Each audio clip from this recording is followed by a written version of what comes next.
Welcome back. Crews have recovered the black boxes from the Delta plane that crash landed upside down Monday in Toronto. All 80 people on board the flight survived, but authorities say 21 people were injured, and that includes one child. 2 people are still recovering in the hospital.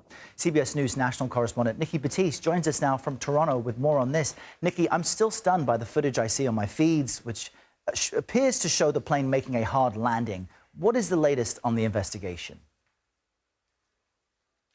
Well, you said one of the critical developments that investigators found the black boxes and that those have been sent off to the lab. So what they reveal will be critical in answering the question, what happened? We also know that the communications between the pilots and air traffic control was fine. I listened to the back and forth. No loss of communication. So really the question now is what did go wrong? Investigators will look at the weather. There's questions about whether or not snow, winds may have played a role, questions about whether or not the pilot could see the runway, and questions about whether or not something happened with the aircraft's landing gear. Was it an issue with the plane? So lots of answers to be questioned, to be answered. Investigators saying they will not speculate. They'll let us know when they have some sort of resolution. And meanwhile, what are passengers saying about the experience? It's pretty unnerving, to say the least.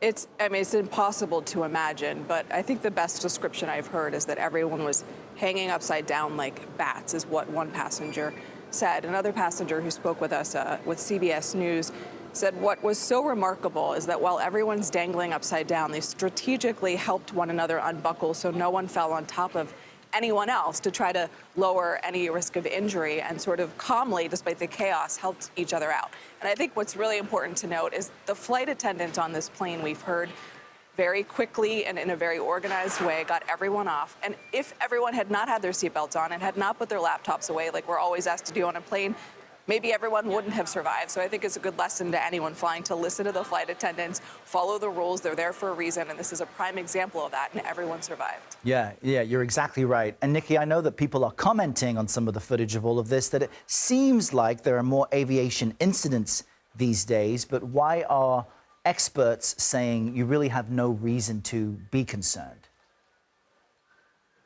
So interestingly, I was just reading some statistics, and remarkably, despite this series of commercial airline accidents, January actually had one of the lowest flight incidents across the board ever.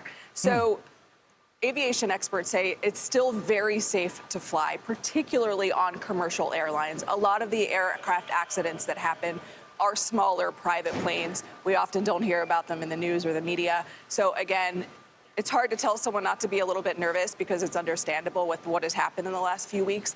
But statistically, flying on a commercial aircraft is still a very safe mode of transportation. Yes, folks traveling today will be happy to hear that. Nikki Battiste, great to see you. Thanks so much.